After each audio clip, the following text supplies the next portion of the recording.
नमस्कार। राजस्थान समता मंच में आपका स्वागत है। भारतीय जनता पार्टी के कद्दावर नेता, पूर्व नेता प्रतिपक्ष राजेंद्र राठौड़ के गत विधानसभा में तारानगर से चुनाव हारने के बाद तथा लोकसभा चुनाव में भारतीय जनता पार्टी में अपने प्रतिद्वंदी पूर्व सांसद राम सिंह कछवा एवं उनके पुत्र सांसद राहुल कछवा, जो कि राठौड़ के घोर विरोधी बन गए हैं, उनके भारतीय जनता पार्टी छोड़कर कांग्रेस का लोकसभा का प्रत्याशी बन जाने के बाद प्रतिष्ठा का चुनाव बना चूरू लोकसभा चुनाव में भी राहुल कछवा का जीत जाना, चूरू में राजेंद्र राठौड़ के करीबी हरलाल सारण का सांसद बन जाना, माफी चाहूंगा विधायक बन जाना, और विधायक बनने के बाद ऊपर से तो सब कुछ सामान्य नजर आता है, लेकिन अंदर ही अंदर अपना वर्चस्व स्थापित करने का द्वंद्व भी सारण और उनके इर्द गिर्द के लोगों के बीच चल रहा है। और जिस तरह से विधानसभा के चुनाव में हार और उसके बाद लोकसभा चुनाव में उपजे विवाद के बाद इस जाट बाहुल्य क्षेत्र में राजेंद्र राठौड़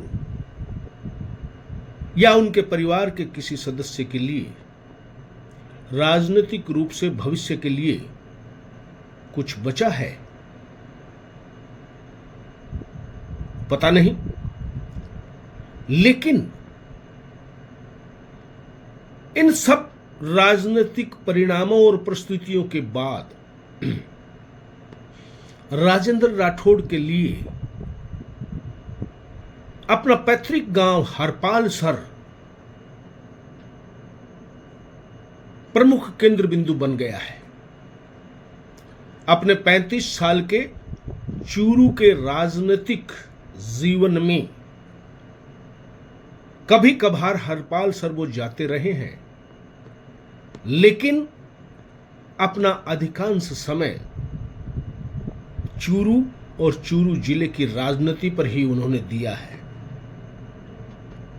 अचानक ऐसा क्या है कि राजेंद्र राठौड़ आजकल जब भी आते हैं तो अचानक रात्रि विश्राम के नाम से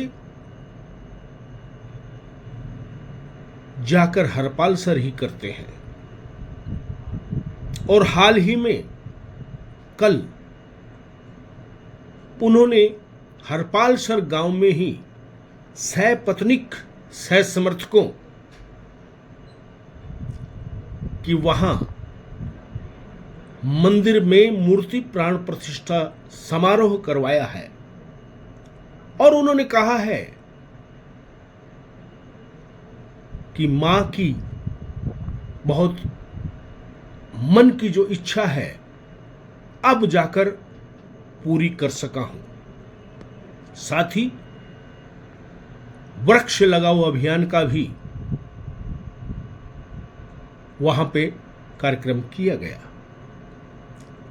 तो अचानक ये राठौड़ का अपने पैतृक गांव हरपालसर के प्रति उमड़ा प्रेम क्या भविष्य की राजनीति की ओर कोई संकेत तो नहीं कर रहा? क्योंकि राजनीतिक जानकार कहते हैं कि बदली परिस्थितियों में चूरू में अब हरलाल सारण विकल्प के तौर पर उभर चुके हैं और 2026 में विधानसभा एवं लोकसभा का पुनर्गठन होना प्रस्तावित है। तो क्या विधानसभा परिसीमन पुनर्गठन का केंद्र बिंदु हरपाल सर बनने जा रहा है? पता नहीं, लेकिन राजनीतिक जानकार कयास लगाते हैं कि सरदार शहर विधानसभा का कुछ क्षेत्र, चूरू विधानसभा का कुछ क्षेत्र और तारानगर विधानसभा का कुछ क्षेत्र को जोड़कर एक नया विधानसभा क्षेत्र गठित होगा। तो दूसरी ओर रतनगढ़ का कुछ हिस्सा, सुजानगढ़ का कुछ हिस्सा और लाडनू का कुछ हिस्सा,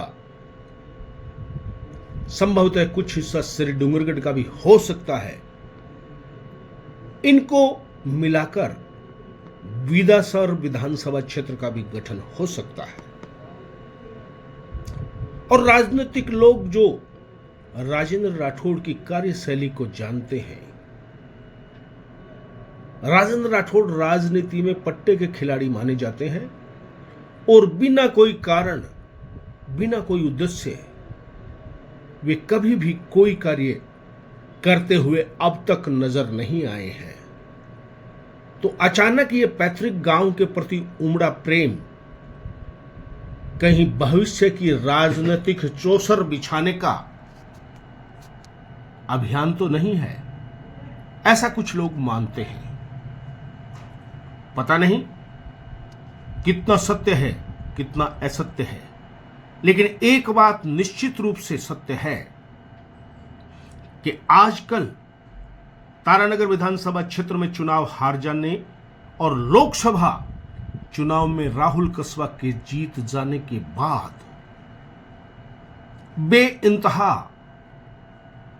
अपनी पैतृक भूमि हरपाल सर की ओर राजेंद्र सिंह राठौड़ का प्रेम तो बढ़ा है और राजेंद्र सिंह राठौड़ जैसे चतुर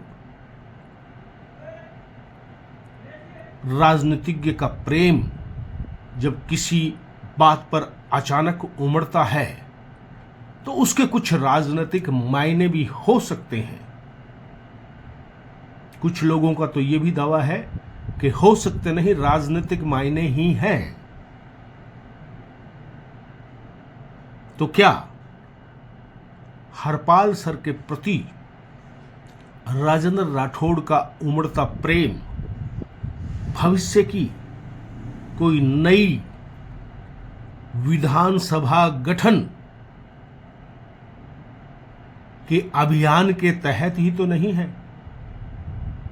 क्योंकि कुछ लोग राजनीतिक जानकार ये कहते हैं कि बदली परिस्थितियों में अब राजेंद्र राठौड़ किसी भी सूरत में जाट बाहुल्य क्षेत्र में जोखिम नहीं लेंगे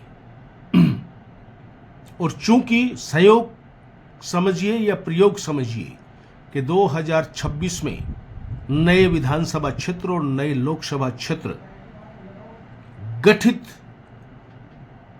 किए जाना या पुनर्गठन किया जाना प्रस्तावित है, ऐसे में राठौड़ का प्रेम अपने पैतृक गांव के प्रति अपनी भविष्य की राजनीति तो नहीं? कमेंट करके जरूर बताएं कि आप लोग इसके संबंध में क्या सोचते हैं, क्या महसूस करते हैं, क्योंकि कोई भी राजनीतिज्ञ बिना कोई कारण के कोई काम नहीं करता और मंदिर में प्राण प्रतिष्ठा समारोह में तो परिवार पत्निक राठौड़ ने पूजा अर्चना कर प्राण प्रतिष्ठा करवाई है।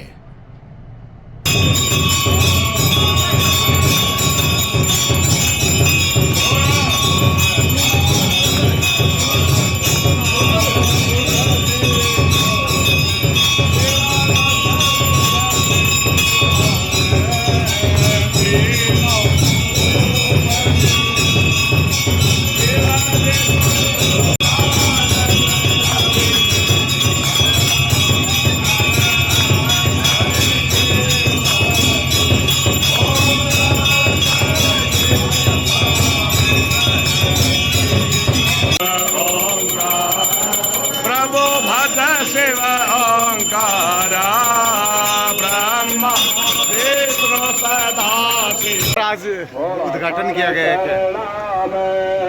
पूरा संकल्प था पैतृक गांव में भोले शंकर भगवान का मंदिर बनाने का। आज मेरी माता श्री के हाथ से हमने प्राण प्रतिष्ठा का कार्यक्रम किया है। जहाँ जन्म लिया उसी के साथ पहचान होती है, इसलिए आज का कार्यक्रम है सिर्फ ग्रामवासियों का कार्यक्रम और एक पवित्र कार्यक्रम।